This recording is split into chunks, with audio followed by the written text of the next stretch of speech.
2009년 수원에서 실습 중에 있었던 나와 친구에 관한 이야기이다. 고등학교 3학년이 된 나는 친구 2명과 수원의 S전자로 취업을 나가게 되었다. 아파트식 기숙사는 정말 살기 편했지만 좀 과하다 싶은 규정과 감시는 우리를 숨막히게 했고, 나를 포함한 친구 셋은 마음을 맞춰 기숙사를 나오기로 하였다. 나와 친구 2명은 회사 근처에 좁지만 싼 달새방을 얻어 자취를 하게 되었다. 밖에 나와 살게 된 지 3달쯤 지났을까? 나와 한 친구는 주간조에 들어갔고, 주환이라는 친구는 야간조로 편성이 되었다. 우리가 아침에 일하러 가면 주환이는 일을 끝마치고 돌아와 방에서 잠을 잤다. 어느 날 주환이는 한참 낮잠을 자고 있는데 주인집 할머니가 불렀다고 하였다. 할머니는 주환이에게 부탁이 있다며 담벼락과 작은 창고 사이로 데려갔다. 그곳 구석에 작은 상자 하나가 있었는데 안에는 작은 새끼 고양이 5마리가 울고 있었다고 했다. 할머니는 저것들 때문에 시끄럽고 창고 안이 지저분해지는데 자신은 겁이 나서 못 만지겠으니 주환이에게 내다 버려줄 수 없냐고 물었다. 주환이는 별 어려운 일도 아니니 그러겠다고 하고 박스를 집어들고 밖으로 나가려는데 할머니께서 주환이에게 당부의 말씀을 해주셨다고 했다. 고양이는 영물이라 내다 버려도 집에 찾아오니까 꼭 안 보이게 박스 뚜껑을 닫고 동네 몇 바퀴 돈 다음에 멀리 내다 버려야 돼. 주환이도 미신을 잘 믿는 편이라 할머니께서 당부하신 대로 먼 길을 돌고 돌아 옆 동네 전봇대 아래에 새끼 고양이들이 담긴 박스를 놔두고 누군가 주워다 키우겠지 하며 집으로 돌아왔다고 했다. 며칠이 지난 후 주환이는 잘 때마다 이상한 꿈을 꾸게 되었다.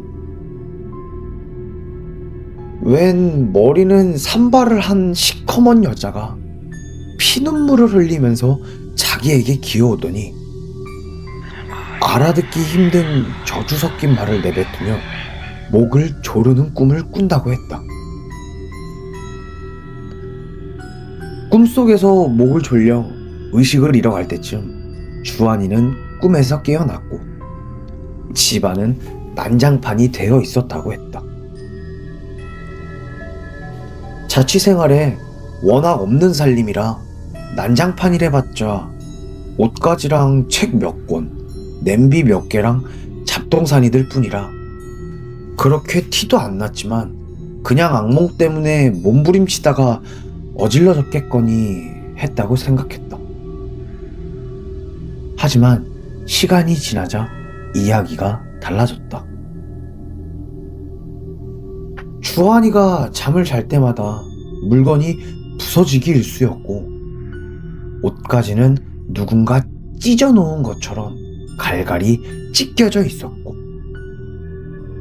유리창이 깨져 있는 등 괴이한 현상이 계속되었다. 그때 우리는 잠버릇이 심했던 주환이가 목류병을 겪고 있다고 생각했다. 아직 어렸던 우리들은 어떻게 해야 될지 몰라 전전긍긍하다 결국 주환이의 증상이 나날이 심해지자 주환이에게 휴직을 권했고 주환이는 고향집에 돌아가 당분간 쉬다가 오기로 하고 집으로 내려가 버렸다. 주환이가 집으로 돌아가도 기이한 현상은 멈추지 않았다. 나와 친구가 일을 하러 갔다가 돌아온 빈집이 엉망이 되어 있는가 하면 나와 나머지 친구도 한 번씩 주한이가 꾸었다는 그 끔찍한 꿈을 꾸게 되었다.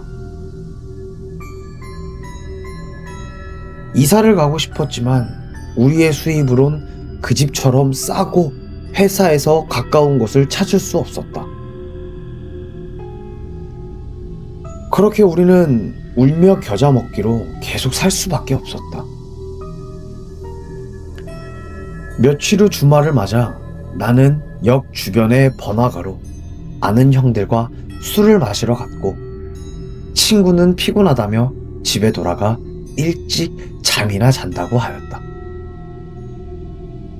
나는 한참 놀다가 새벽 2시간 조금 넘어 집으로 돌아와 보니 친구가 텅 빈 방 한가운데에 겁에 질린 얼굴로 앉아있는 것이었다.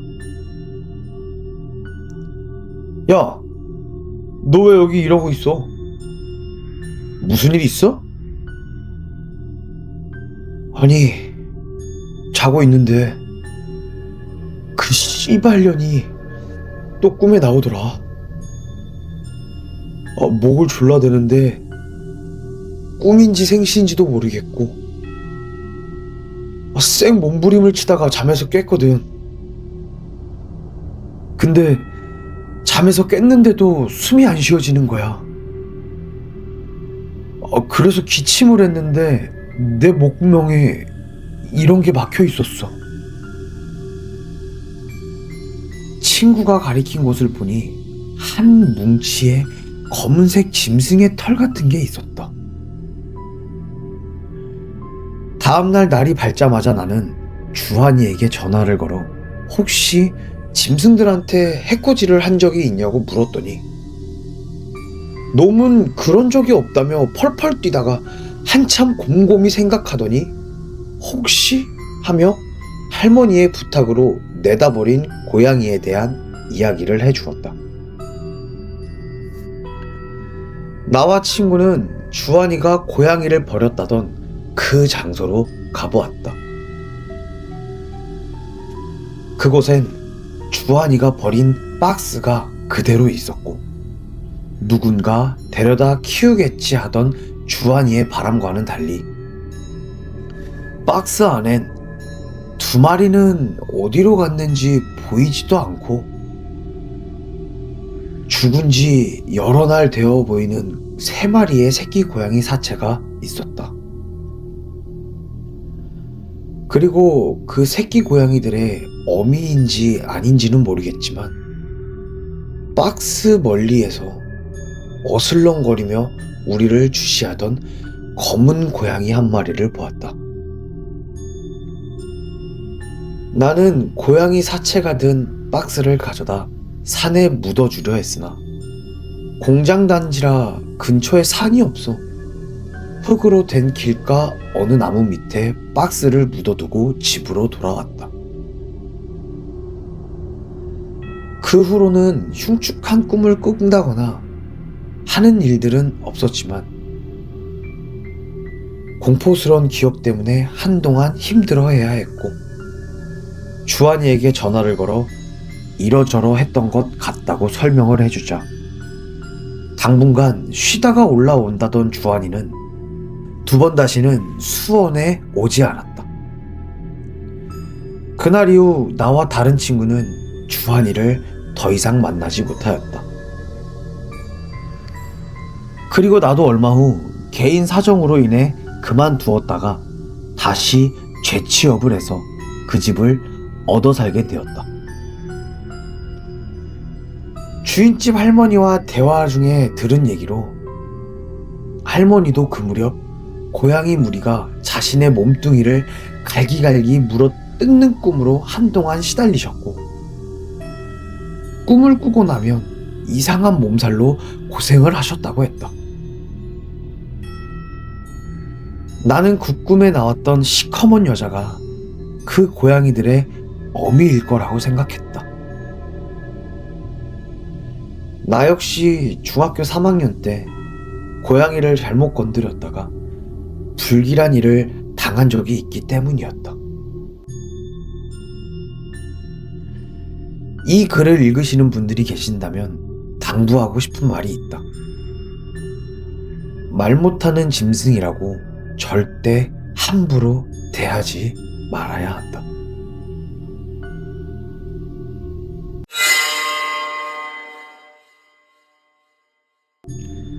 나에게도 중3 때 똑같은 일이 있었다고 말한 적이 있다.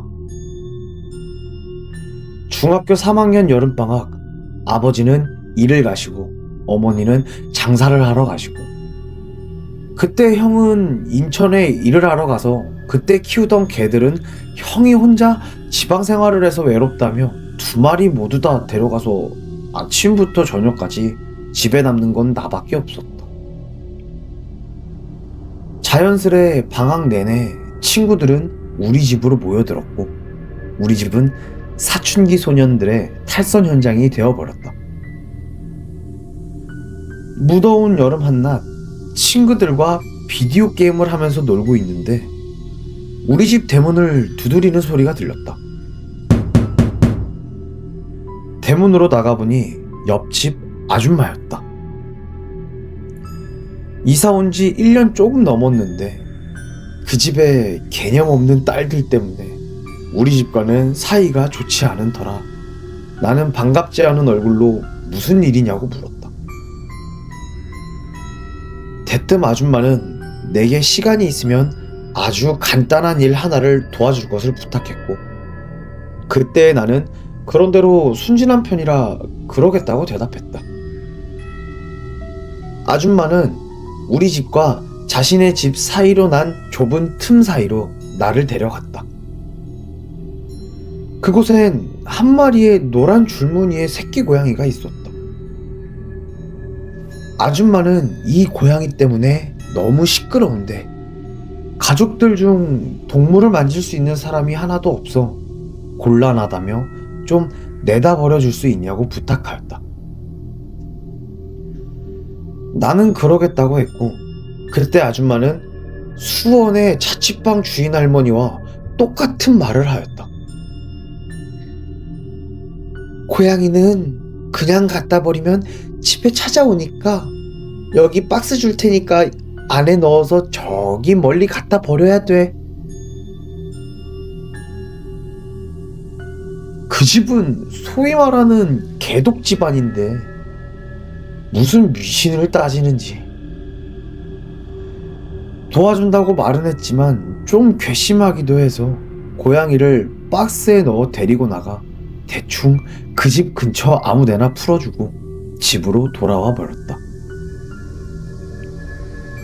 집으로 돌아와 친구들과 놀고 있는데 아줌마가 다시 우리 집으로 찾아와 중3인 나에게 답례라며 사이다 1.5리터 한 병과 디스플러스 한 갑을 건네주었다. 그 전에 그 집 큰딸과 담배꽁초 문제로 싸운 적이 있었는데 아줌마에게 나는 저 아직 학생이에요. 그때 제가 피우고 버린 게 아니에요 라고 하니까 아줌마는 고마워서 주는 거라고. 꼭 마치 무언가를 본 사람처럼 우리 사이에 뭘 숨기냐며 웃었다. 그렇다. 실제로 내가 피운 게 맞다. 그렇게 며칠이 지난지 정확하게는 기억이 나진 않지만 아직 여름방학 중에 한참 더운 오후였다. 나는 마당 평상 위에 드러누워 낮잠을 자고 있었다. 그때 꿈을 꾸었다. 한 예쁘장한 여자가 나에게 슬금슬금 다가오더니 여자는 누워있는 나를 살며시 껴안았다. 그러곤 얼굴을 살며시 어루만지더니 손으로 내 입과 코를 막았다.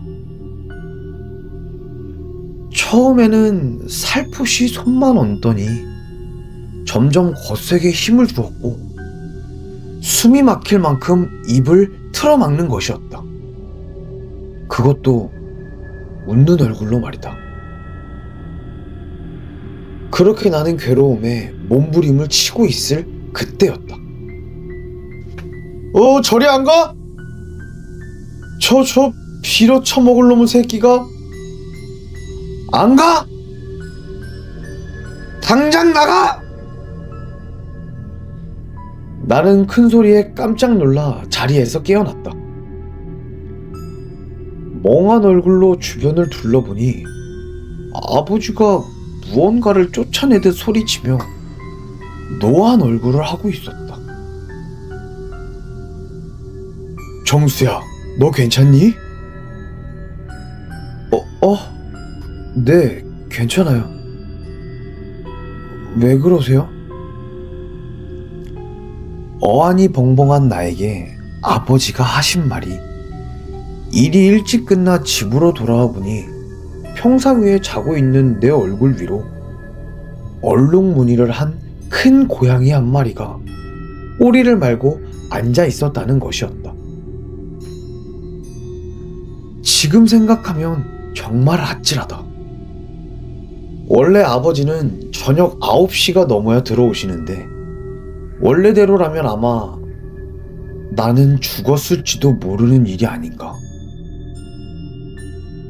나는 일전에 고양이를 내다버린 얘기를 엄마와 아버지에게 일러 바쳤고 우리 부모님은 그 집 아저씨와 아줌마에게 애한테 무슨 짓을 시킨 거냐고 엄청난 욕으로 항의를 하였고 아저씨는 미안하다고 빌었지만 아줌마는 거짓말로 트집 잡지 말라고. 그런 말도 안 되는 이야기를 어떻게 믿냐며 그게 어째서 본인 탓이냐고 따지듯이 우리의 심기를 건드려 놓았다. 그 일을 기점으로 20년이 지났지만 가끔 싸우는 것 이외엔 그 집 사람들과는 말도 섞지 않게 되었다. 나는 집에서 고양이도 키웠었고 많은 동물들을 좋아했고 키워왔지만 그날 이후로 동물을 좋아하던 나는 강아지 이외의 동물은 싫어하게 되었다. 특히 사람이라는 동물을 말이다.